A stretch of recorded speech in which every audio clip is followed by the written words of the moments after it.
मोहतरम जनाब फजलुर रहमान शाब्दी साहब, हाजी मकबूल शाब्दी साहब, अजहर हिंदकरी साहब, मोहतरमा वहीदा आपा रुकने बल्दिया, जनाब नसीम खलीफा साहब, गाजी जागीरदार साहब और मेरठ से जो मजलिस इत्तेहादुल मुस्लिमीन के उम्मीदवार हैं डॉक्टर महेश कुमार कामले साहब, और अभी कांग्रेस पार्टी से जो उनके सीनियर कायद मजलिस में शामिल हुए हैं जनाब शौकत पठान साहब, मैं इनका खैर मुक़द्दम करता हूँ, और जनाब वज़ीर साहब, अनवर सादात साहब और मजलिस इत्तेहादुल मुस्लिमीन के शोलापुर के उम्मीदवार मेरे छोटे भाई जनाब फारूक शाब्दी साहब। मौज़िज़ हाज़रीन इकराम, बुज़ुर्गाने मिल्लत, मैं आपका शुक्रिया अदा करता हूँ कि आपने अपना कीमती वक्त निकाल कर आज के इस इंतखाबी जलसे में आपने शिरकत की। आपका बेहद शुक्रिया। आज इतनी बड़ी तादाद में आप यहाँ पर आए हैं। मेरे अजीज़ दोस्तों और बुज़ुर्गों, मैं आपको ये बताना चाहता हूँ और आपको इस बात की गारंटी देता हूँ कि 20 तारीख के दिन इस विधानसभा की पूरी जनता जनाब फारूक साहब को अपना नया आमदार बनाएगी। तो इंशाअल्लाह मैं इस बात की गारंटी देता हूँ कि 5 साल में शोलापुर की जनता जो विकास के लिए तड़प रही है, शोलापुर की जनता जो महंगाई से पिस रही है, जो शोलापुर की जनता के नौजवान बेरोज़गारी उनका मुक़द्दर बनाकर रख दिया गया, जो नौजवान अपनी डिग्री का इम्तिहान भी दे चुके हैं और 1 साल से उनकी डिग्री नहीं मिलती, जो शोलापुर में यहाँ पर जो इंडस्ट्री थी चादर की, जिसको जोग्राफिकल इंडिकेटर भी मिल गया था, इंशाअल्लाह ताला उसको फारूक शाब्दी खुद मेहनत करके उसको रिवाइव करेंगे। मैं आपसे वादा कर रहा हूँ कि आज शोलापुर में 6 दिन में 1 मरतबा पानी आपको मिलता है। फारूक दिन रात मेहनत करके इंशाअल्लाह ये सबसे बड़ा मसला, ख़ास तौर से पीने का पानी अगर 6 दिन 8 दिन में 1 मरतबा आता है तो सबसे ज़्यादा तकलीफ़ हमारी माँ और बहनों को उठाना पड़ता है। और मैं आपसे वादा कर रहा हूँ कि ये जो फ्लाईओवर का काम, एक बच्चा पैदा हुआ, अब उसकी शादी होने वाली है, मगर फ्लाईओवर का काम मुकम्मल नहीं होता। अब लगता है कि उसकी जुमागी के बाद ही वो फ्लाईओवर का काम मुकम्मल होगा। आप शायद मेरी बात समझे नहीं। 20 तारीख के दिन फारूक शाब्दी की शादी आप करेंगे, उनके वालिद बैठे हुए, उन्हें गलत नहीं समझना, आमदार बनाने का मामला है, क्योंकि फारूक को घर भी जाना है वापस, और जुमागी से मतलब 23 तारीख को जब नतीजा निकलेगा उसके बाद से इंशाअल्लाह ताला वो फ्लाईओवर का काम मुकम्मल हो जाएगा। क्योंकि हम जानते हैं कि शोलापुर में ये 2 देशमुखों में जो डिशुम होने की वजह से फ्लाईओवर का काम मुकम्मल नहीं हो रहा। आप ये भी जानते हैं कि 10 साल पहले 2014 में नवंबर में, ये 2014 में नरेंद्र मोदी यहाँ पर आए थे और शोलापुर की जनता से वादा किया था कि मैं शोलापुर में भारत की आर्मी के कपड़े यहाँ पर सिलाऊंगा। मोदी जी, शोलापुर की जनता ये जानना चाहती है कि आपको प्रधानमंत्री बन के 10 साल हो गए, आप बताइए कि क्या आपने शोलापुर के अंदर इंडियन आर्मी के कपड़ों की सिलवाई का काम अब तक क्यों शुरू नहीं किया? चंद दिन पहले मोदी आए थे तो ये शोलापुर के ये तकालीफ का जिक्र नहीं किए। स्मार्ट सिटी एक करप्शन का अड्डा बन चुका है। शहर शोलापुर का शहर स्मार्ट सिटी के नाम पर यहाँ की आवाम तकलीफ उठा रही है। मैं आपको गारंटी दे रहा हूँ कि इंशाअल्लाह ताला आप फारूक को यहाँ से अपना नया आमदार बनाइए। ये तकालीफ को फारूक शाब्दी दूर करेगा। स्मार्ट सिटी का काम कराने के लिए आमदार को भी स्मार्ट होना पड़ता है, और जितने भी आमदार थे वो स्मार्ट थे मगर अपनी जेब के मामले में स्मार्ट थे। फारूक शाब्दी इंशाअल्लाह ताला जो ऐलान किया है कि वो अपनी जो उनको आमदार की तनख्वाह मिलेगी इंशाअल्लाह वो उसको नहीं लेंगे, वो गरीबों में या गरीबों के कास के लिए उसको दे देंगे। उन्होंने ख़वातीन की मजबूती के लिए, उनके एम्पावरमेंट के लिए उन्होंने 4 वादे किए हैं। मुझे यकीन है कि इंशाअल्लाह ताला वो उस वादे को पूरा करेंगे। उन्होंने वादा किया कि शोलापुर में हमारी कई ऐसी गरीब माँ और बहनें हैं जो बीड़ी बनाती हैं। मेरे भाई, जिनको अल्लाह ने दौलत दी है, कभी तुम उस गरीब माँ के घर को जाओ और उस माँ से कहो कि तुम्हारे हाथ की उंगलियां मुझे दिखाओ। बीड़ी बनाते बनाते उनके ये उंगलियों की, इनका जो चमड़ी होती है वो निकल जाती है, इनके उंगलियां सफ़ेद पड़ जाते हैं, स्किन की बीमारी उनको शुरू हो जाती है। मैं आपसे वादा कर रहा हूं, गारंटी दे रहा हूं, इन गरीब माओं के लिए जिनकी उंगलियों पर बीड़ी बना बना कर निशान पड़ चुके हैं, फारूक शाब्दी इंशाअल्लाह ताला उन माओं की उन उंगलियों की लाज रखेगा और उनके लिए विधानसभा और हुकूमत से लड़ेगा और टकराएगा उनसे। मेरे अजीज दोस्तों और बुजुर्गों, फिर हम ये भी मानते हैं कि बेरोजगारी यहाँ के नौजवानों का एक बहुत बड़ा मसला बन चुका है। आप देखिए कि एक शिवसेना से 2 शिवसेना हो गए, दोनों को नौकरी मिल गई। एक शरद पवार, एक एनसीपी से 2 एनसीपी हो गए। चिचा का परिवार भी नौकरी पे, भतीजे का भी परिवार नौकरी पे। अब एक कांग्रेस बूढ़ी है, अभी वहां पर भी लगे हुए हैं काम पे। इन 5 बीजेपी है। इन तमाम पार्टियों में ही पूरी नौकरी तकसीम होकर रह गई, मगर शोलापुर की जनता खाली आस लेकर बैठी हुई है कि मेरे मुकद्दर में नौकरी कब आएगी।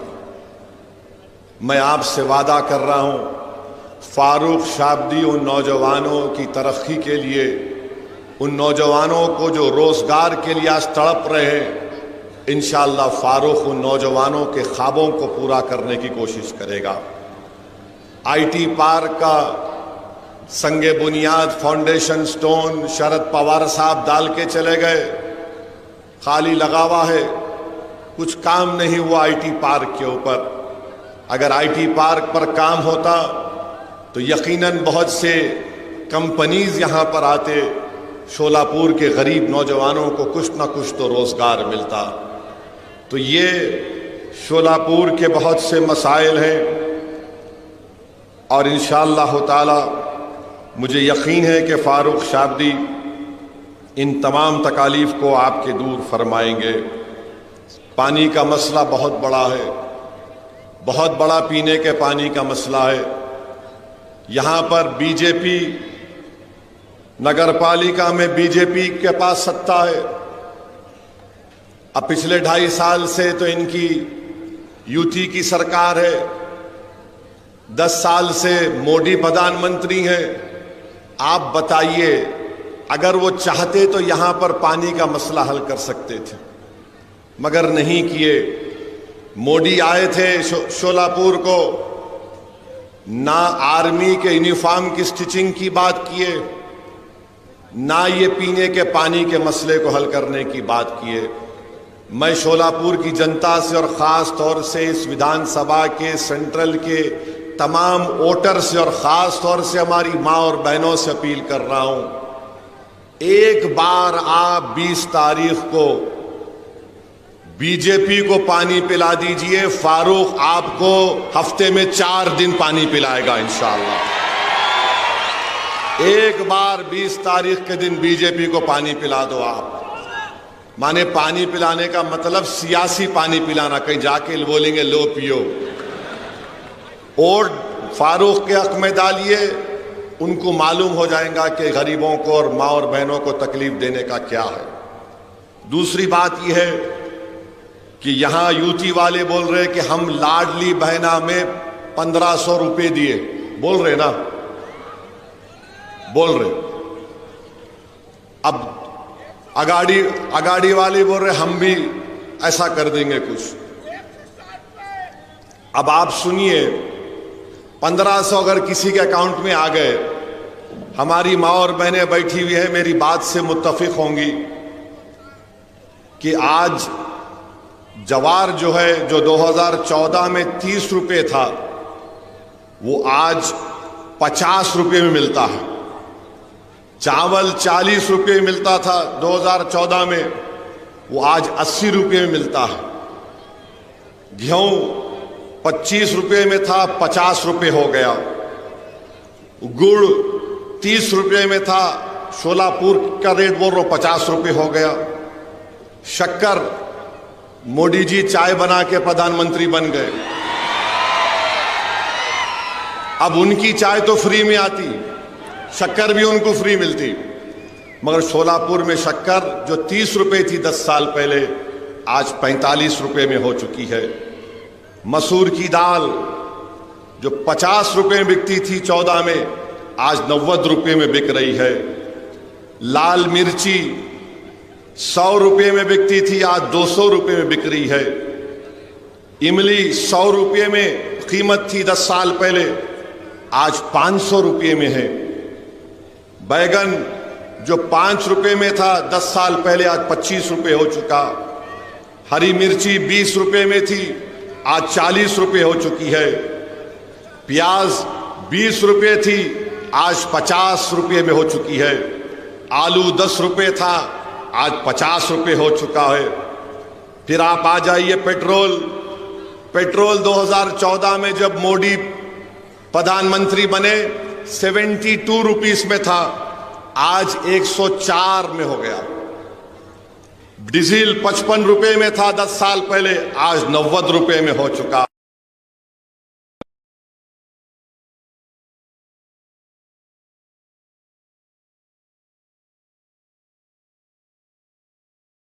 80-90 के दरमियान में मिलता है। मीठा तेल 70 रुपये में था, आज 150 रुपये में बिक रहा है। नमक 10 रुपये में था, 15 रुपये। अगर आप खाली इमली और आपके मसूर की दाल, लाल मिर्ची, हरी मिर्ची, प्याज, आलू और मीठा तेल मिला लिए तो यहीं 1100 रुपये निकल गए, यहीं 1100 रुपये निकल गए। सिलेंडर खरीदने गए तो उल्टा और 1500 जो रुपये मिले उसमें 300 रुपये डालना पड़ता। तो शिंदे समझ रहे कि हम सबके कान में फूल है। मोदी समझ रहे, अमित शाह बोल रहे लाडली बहना हमारे साथ है।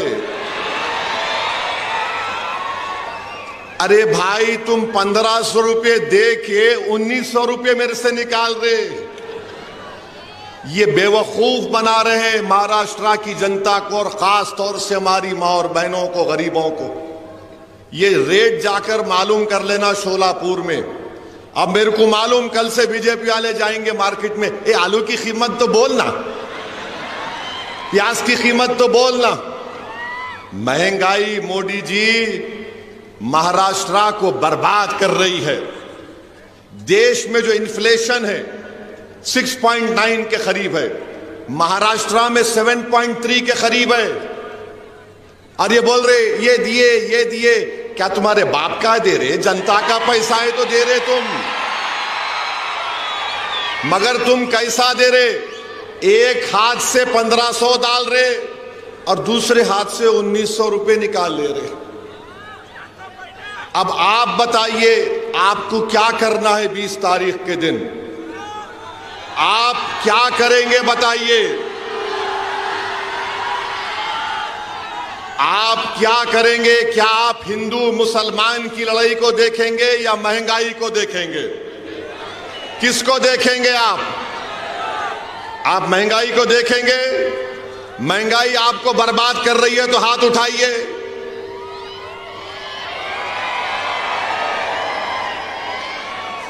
अब आप हम पीने का पानी किसको रोज चाहिए? हाथ उठाइए। अच्छा, जो नहीं दिया 10 साल से उसको 20 तारीख को पानी पिलाएंगे, हाथ उठाइए। अब बस है, अब ये मेरा मुकदमा मैं कायम कर दिया। अब फैसला आप जज है, आप लोग जज है। मैं फारूक की तरफ से ये आपके सामने ये बात को रख रहा हूं कि क्यों आपको बीजेपी को, शिवसेना दोनों को कांग्रेस को वोट नहीं देना है। दोनों को सत्ता मिली, मगर दोनों ने गारत कर दिया शोलापुर को, बर्बाद कर दिया शोलापुर को।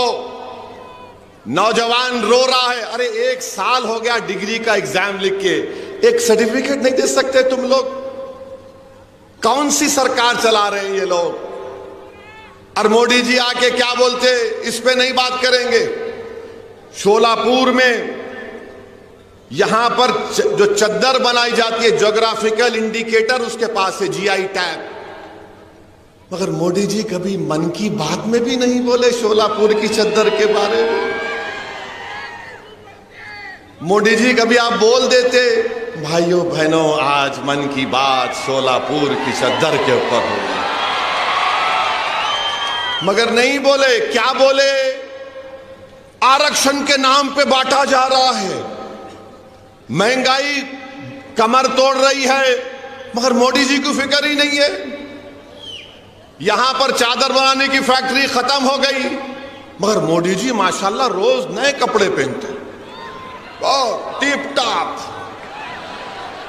मगर ये शोलापुर की जनता जो यहां पर इनके हाथों में अल्लाह ने फन दिया, बीजेपी ने उस इंडस्ट्री को तबाह बर्बाद कर दिया।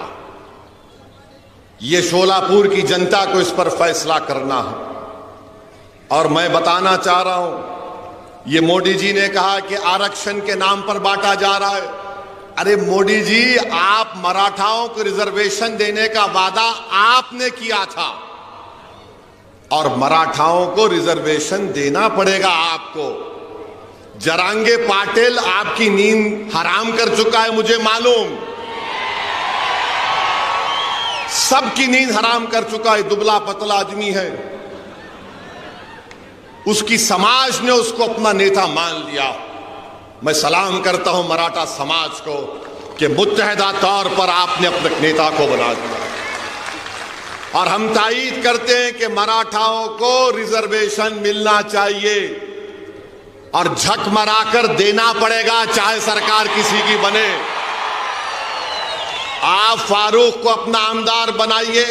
फारूक जब विधानसभा जाएगा तो मराठा आरक्षण का डिमांड करेगा, लड़ेगा उसके लिए इंशाअल्लाह ताला। और मेरे भाई और अजीज दोस्तों, बुजुर्गों, मेरी मां और बहनों, मैं आपसे अर्ज करने आया हूं कि ये जो फारूक से हटकर जो कैंडिडेट खड़े हैं,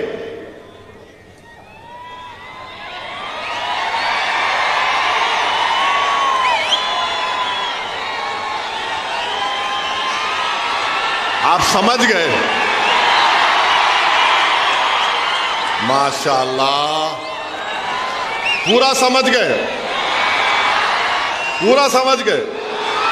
अब समझाने की जरूरत ही नहीं है। तो खाली 20 तारीख को फारूक, ये तो बहुत तेज हो गए बाबा, माशाअल्लाह। अच्छा, मैं खाली बोल देता हूं जो मैं बोलना चाह रहा था। जो खड़े हुए हैं, मैं उनसे अपील कर रहा हूं, भाई आप स्पीड ब्रेकर मत बनो। जिस तरह आज हमारे पास शौकत पठान आ गया, तुम भी आ जाओ। हमारा दिल खुला है, हमारा दिल बहुत बड़ा है, हम तुमको अपने गले से लगाने को तैयार है। सब पूरे पुरानी चीजें भूल जाएंगे, आ जाओ। देखो ये शोलापुर की जनता, ये शोलापुर के नौजवान, ये हमारी माँ और बहनें फैसला कर चुकी हैं कि अब के बार फारूक की बारी है। तो मैं इनसे अपील कर रहा हूं, आप भी आ जाओ। क्यों दूर दूर रहते, करीब आ जाओ। दिल में अगर मोहब्बत है आ जाओ। नहीं, हमारे को असद साहब से मोहब्बत है, उनसे हमारे को नहीं बनता। अरे मेरे भाई, तुम जब मुझसे मोहब्बत करते हो, मैं भी तुमसे मोहब्बत करता हूं। और इसमें कोई अनानियत नहीं है। ये इज्तिमाइयत को सामने रखकर फैसला करने की जरूरत है आज। अगर आज फारूक जीतेगा तो क्या खाली मुसलमानों का फायदा होगा? क्या खाली हमारे पद्मशाली भाई बहनों का फायदा होगा? अगर फारूक जीतेगा तो क्या हमारे मराठा भाइयों का फायदा नहीं होगा? हमारे पद्मशाली माँ और बहनों का फायदा नहीं होगा? क्या हमारे दलित भाई और बहनों का फायदा नहीं होगा? पूरे विधानसभा के तमाम जनता का फायदा होने वाला है। तो आ जाओ, सब मिलके गुलदस्ता बनाओ, ताकि शोलापुर की आवाम मिलकर 20 तारीख के दिन शोलापुर के एक अच्छे मुस्तकबिल के लिए, यहां की तकालीफ को दूर करने के लिए मैं सबसे अपील कर रहा हूं कि आप आगे बढ़िए और फारूक शाब्दी के हक में 20 तारीख के दिन अपना एक एक वोट इस्तेमाल करिए पतंग के निशान पर। मशीन में क्या नंबर है? हाँ, मशीन में नंबर क्या? मशीन में 6ठा नंबर फारूक शाब्दी का। तो जब आप अंदर जाएंगे मशीन में, खाली देखना पतंग का निशान क्या है, ठैक मार, टी आवाज आती है, वो आवाज सुन लेना, बिस्मिल्लाह आगे बढ़िए। मगर आप तमाम वोट डालेंगे या रात में जाके सो जाएंगे, अभी उठेंगे जब उठेंगे। पोलिंग परसेंटेज बढ़ेगा, आप पोलिंग परसेंटेज बढ़ाएंगे। आप हर आदमी, हर बहन, हर माँ, हर बुजुर्ग अपना वोट इस्तेमाल करेंगे। हाथ उठाकर जवाब दीजिए, आप पूरे अपना वोट डालेंगे। पोलिंग परसेंटेज आपका बढ़ना चाहिए, तभी फारूक की कामयाबी आसानी से हो जाएगी इंशाअल्लाह ताला। अब आ जाइए दूसरी चीज जो आपको बोलना चाह रहा था मैं। अभी आप देखें कि डाइस के ऊपर हम बैठे हुए थे, मंच के ऊपर, तो मेरे को आके कोई एक कागज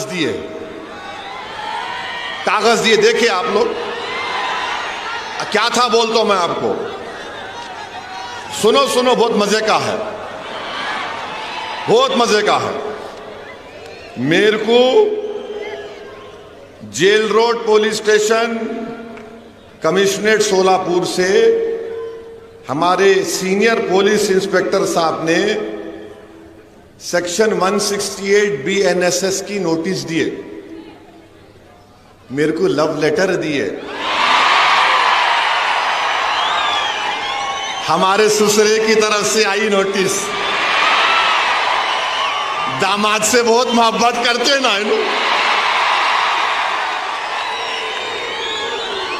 और हम इनके भाईजान हैं। ससुरे भी उन्होंने है, हम उनके भाईजान भी हैं। I love you. अच्छा, यहां इसमें क्या लिखे? इसमें लिखे, अंग्रेजी में बोल रहा हूं, लिटिल लिटिल इंग्लिश आती है मेरे को। उन्होंने लिखे, please take care not to do any act, comment और statement that may hurt the sentiments of other religious people and persons, and also do not violate the model code of conduct implemented in connection with the General Assembly elections 2024. It should be noted that law and order problem will not arise due to any minor reason, and peace should be maintained. In addition to this, B की जगह BE आना, आप BRE लिख लिए, खैर मेरे को नहीं। It should be noted that legal की स्पेलिंग भी गलत है, LEGAL, आप LEAGL लिख दिए। I am only correcting you. Legal action taken against you in accordance with the prevailing law if public peace is disturbed and law and order। अच्छा, यह problem की स्पेलिंग में M खा गया, प्रोबले हो गया। ये M आना, problem arises due to your commenting that will hurt the sentiments of other religious, religious में G खा गया, and individuals by ignoring the instruction given by the police. The said notice is given under my true seal. तो मैं क्या किया? हाँ, नहीं दूल्हे भाई कुछ आती, किसको भी नहीं आती वो, खाली भाईजान से मोहब्बत है, दूसरों से नहीं है जी। तो मैं नोटिस ले लिया। सुनो सुनो, अभी टाइम कितना है? हाँ, 15 मिनट है अभी। Very sorry, very sorry. 9:45 देखो, 9:45। अरे तो मैंने लिखा नोटिस में, सुनो आप मीडिया वालों, 9:45 घड़ी चेक कर लो तुम्हारी भी। तो मैंने नोटिस में लिखा, फारूक सही बोल रहा ना, ऊपर नीचे तो नहीं हो रहा ना? यू आर हैप्पी, सेटिस्फाइड, माशाल्लाह। अभी मैंने लिखा, रिसीव द नोटिस, माने नोटिस रिसीव कर लिया मैं। Oppose the contents. हाँ बैठो बैठो बैठो, हाँ अरे बैठो जी, बैठो बैठो, भाईजान बोल रहे, बैठो। अपोज द कंटेंट्स हैं जो लिखे, हम उसको अपोज करते। Issuing authority has no power to issue notice during the period of model code of conduct. The permission of concerned returning officer of Solapur Central should have been taken. तो मेरे को ये समझ में नहीं आया कि हजरत पुलिस दामाद को लाइटर वैन में दिल पे न खोलो, कोई भी गुर्दे पे लेके रिटर्निंग ऑफिसर परमिशन दिए नहीं दिए नहीं मालूम, क्योंकि model of code of conduct जब इंप्लीमेंट होता तो returning officer controls the police, returning officer police को कंट्रोल करता। खैर मेरे को लाके दे दिए, I love them also, no problem. अब आप सुनो यहां पर हम क्या लिखे, हम ये अंग्रेजी में पढ़ रहे फिर तर्जुमा करते। I have address more than 15 election meetings इस जनरल इलेक्शन में and abided by the MCC. माने मैंने इस इलेक्शन में 15 इलेक्शन इंतखाबी जलसों से खिताब किया और एमसीसी को अबाइड किया। फिर मैंने लिखा, it is surprising that the notice has not been issued to the prime minister Narendra Modi. Modi को नोटिस नहीं दिए, ओवैसी को दिए। 3 दिन पहले मोदी आए थे, मोदी को देना था ना, देना था नहीं देना था?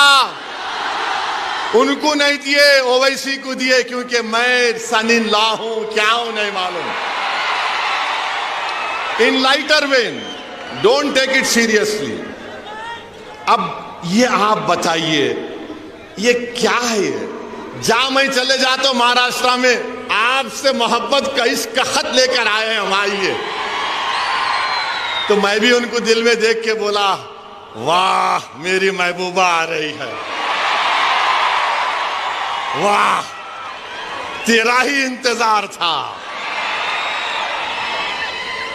ये काईकू करते रहे भाई मेरे पीछे, मैं बोलता ही नहीं था ये सब चीज़ा। अच्छा अब आप मेरे को बोलो, वो एक छोटा बच्चा है,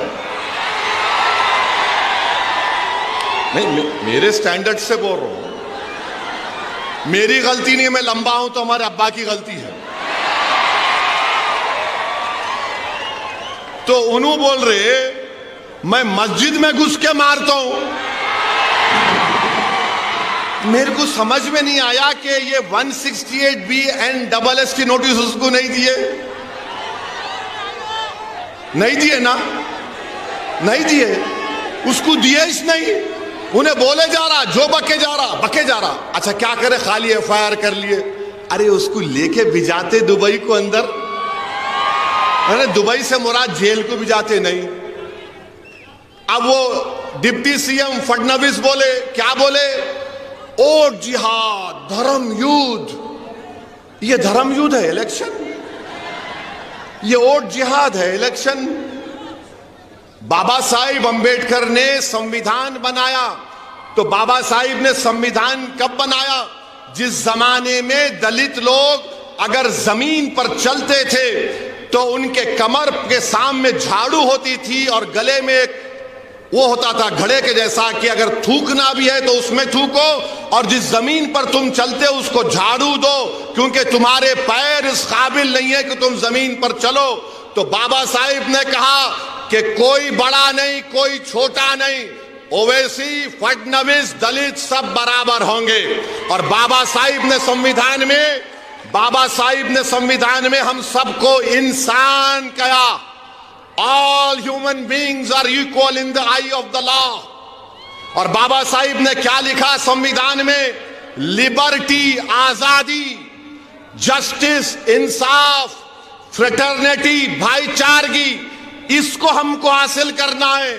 मैं हमारे दलित भाइयों को पैगाम दे रहा हूं आज शोलापुर से कि आओ बाबा साहेब अंबेडकर के उन ख्वाबों को पूरा करेंगे। लिबर्टी, जस्टिस, इक्वालिटी, फ्रेटर्निटी को हासिल करेंगे। आपकी तकलीफ असदुद्दीन ओवैसी की तकलीफ है, आपके इंसाफ की लड़ाई हमारे इंसाफ की लड़ाई होगी। इस शोलापुर सेंट्रल में हमको लिबर्टी, इक्वालिटी, फ्रेटर्निटी और जस्टिस को हासिल करना है। जो ख्वाब बाबा साहिब ने देखा था उस ख्वाब को हमको देखना है। मैं हमारे दलित भाइयों को याद दिलाना चाह रहा हूं, जब किसी ने जाकर बाबा साहिब से कहा था, बाबा साहिब हिंदुस्तान की, भारत की लोकसभा में भी इतने दलित MP जीत कर जाते हैं, आप क्यों दलितों की एक आजाद लीडरशिप की बात करते हैं? तो बाबा साहिब अंबेडकर को सलाम, उन्होंने कहा था कि हाँ, रिजर्वेशन की बुनियाद पर जीत कर तो जाते हैं, मगर अपना मुंह उस वक्त खोलते जब उनको अंगड़ाई लेना पड़ता है। मैं दलित भाइयों को याद दिला रहा हूं, कांशीराम ने ही कहा था, चमचों से बच के रहो, चमचों से बच के रहो। मैं तुमसे भी कह रहा हूं, चमचों से बच के रहो। ये चमचे हमारे मफादात की हिफाजत नहीं करते, बल्कि अपने जाती मफादात को लेकर अपने सियासी आखाओं के कदमों में सर झुका देती है। मैं तुमसे कह रहा हूं, सर मत झुकाओ, सीना तान कर शोलापुर के विकास के लिए लड़ेंगे हम इंशाअल्लाह ताला। शोलापुर के विकास के लिए हम लड़ेंगे। तो मेरे अजीज दोस्तों और बुजुर्गों, ये चंद गुजारिशात मुझे आप तक कहना था। अब ये डिप्टी CM फडणवीस, धर्म युद्ध, वोट जिहाद, उनको तो नोटिस नहीं देते BNSS की, हमको ही देते। अच्छा हैरत की बात यह, मैं पुलिस वालों को भी बोल रहा हूं, जब ये BNSS, BNS का कानून पार्लियामेंट में पास हो रहा था अपोजिशन को सस्पेंड कर दिया गया था, मैं अकेला था वहां पे। तो वाहिद एमपी था मैं इम्तियाज जलील के साथ जो इस कानून को कहा था ये गलत इस्तेमाल होगा इसका, BNSS का। मैंने कहा था कि मकाले की रूह या मकाले अपने खबर में खुश हो रहा होगा इस कानून को देखकर। मेरी बात सच साबित हो गई कि BNSS एक गलत कानून बनाया गया था जिसका इस्तेमाल मैंने पार्लियामेंट में कहा था, इसका इस्तेमाल माइनॉरिटीज पर, दलित्स पर, इंटेलेक्चुअल्स पर होगा जो हुकूमतों के खिलाफ होंगे। मैं मुबारकबाद देता हूं यहां की पुलिस को कि मैंने जो पार्लियामेंट में कहा था आपने उसको सच साबित कर दिया। आई thank you from the bottom of my heart. ये गंदा कानून मोदी ने बनाया BNSS का। किसी को भी ले जाकर 120 दिन का पुलिस कस्टडी दिया जा सकता। मेरी स्पीच है YouTube पर, देख लेना आप। मैं उम्मीद करता हूं कि PI साहब मेरे इस भाषण को ये नहीं बोलेंगे कि this will create problem of reason and peace. बहुत अच्छा है, मैं इसको घर को ले जाके जब 18 तारीख को हमारी बीवी से मिलूंगा, हमारी बेगम पूछेंगे क्या लेके आए, मैं बोलूंगा देखो ये लेके आया हूं, ये लेके आया। उसको फ्रेम करके रखूंगा घर में। ये मेरे लिए मेडल है, तमगा है। जवानी में तो लव लेटर ना लिखे ना मिला, मगर बुढ़ापे में मिल रहा है। Thank you. मगर मैं जवान हूं, मेरी दाढ़ी को व्हाइट देख के लोग बोलते व्हाइट हो जा रही। बाबू शेर कभी बुढ़ा नहीं होता, याद रखो। अब दूसरे पूछेंगे मंजलिस के मुखालिफिन, बंदर भला बंदर कितना भी बुढ़ा हो जाओ कुलाठी मारना नहीं भूलता उन्हें।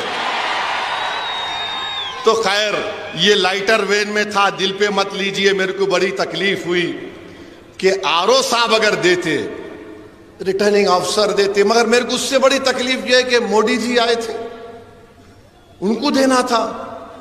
उन्होंने नहीं बोले ए सेफ है, एक है तो सेफ है। किसका मतलब उसका? किसको बोल रहे थे मोदी जी एक है तो सेफ है? उनको नोटिस नहीं दिए, मगर दूल्हे भाई को दे दिए। तो खैर आपको अब यकीन तो हो गया ना कि नोटिस किसको मिलती? बोलने वाले को मिलती। इतना बड़ा जुलूस इम्तियाज जलील निकाले औरंगाबाद से मुंबई तक, 10,000 गाड़ियां थी, एक पत्थर नहीं मारे किसी के ऊपर। रसूलुल्लाह सल्लल्लाहु अलैहि वसल्लम के शान में जिसने गुस्ताखी करने की कोशिश की, कोई गुस्ताखी नहीं कर सकता जिसके लिए जमीन और आसमान बनाया गया। अरे एक नापाक इंसान गुस्ताखी कर सकता है आका की शान में? अगर कोई आसमान की तरफ देखकर थूकेगा तो थूक उसके मुंह पे गिरता आके। मगर कोई गड़बड़ नहीं हुई। मगर एक बात मालूम हुई, इम्तियाज जलील ने MP का इलेक्शन सबने मिलकर हरा दिया उसको, मगर इम्तियाज जलील ने अपनी गुलामी का सबूत दिया और बताया कि मैं आका के गुलामों का गुलाम हूं। मैं शुक्रगुजार हूं फारूक शाब्दी के वालिद का कि उन्होंने ऐसे होनहार और एक गयूर बेटे को पैदा किया, तरबियत दी। यहां पर फारूक शाब्दी ने हर मसले के ऊपर एहतजाज किया, आपने उसका साथ दिया, मैं आपका शुक्रगुजार हूं। कोई भी मसला निकले फारूक शाब्दी आगे आया। कोविड का मसला था, फारूक शाब्दी आगे बढ़कर गरीबों की मदद किया, मजहब को नहीं देखा। पढ़ाने का स्कॉलरशिप का मसला आया, फारूक शाब्दी ने ये नहीं देखा कि कौन किस समुदाय का है।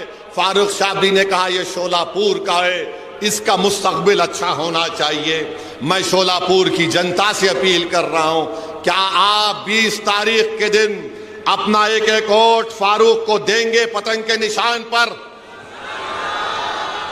आवाज जरा दम अंदर से निकालो जी। नहीं नहीं नहीं, मोदी जा कहीं भी है उनको आवाज आना।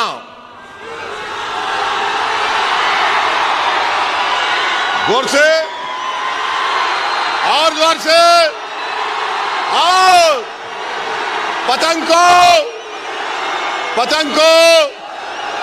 अब, और अभी 2 मिनट बाकी है। देखो फिर बोल रहा हूं मैं, महंगाई के खिलाफ वोट देंगे आप लोग, महंगाई के खिलाफ वोट देंगे आप लोग। महंगाई के खिलाफ आप किसको वोट देंगे? फारूक को देंगे या बीजेपी को वोट देंगे? महंगाई के जिम्मेदार मोदी है नहीं है बताओ? महंगाई के जिम्मेदार शिंदे और फडणवीस है नहीं बताओ? है तो फिर क्या करेंगे? आप अपने वोट का सौदा तो नहीं करेंगे तो 20 तारीख के दिन क्या नजर आएगा शोलापुर के फिजाओं में? शोलापुर के घरों के ऊपर क्या नजर आएगा? पतंग नजर आएगी ना? तो अपना एक्शन क्या होगा उस दिन? ये बहुत बहुत शुक्रिया। अस्सलाम वालेकुम। 1 मिनट पहले खत्म कर दिया सर, गलती तो नहीं किया ना?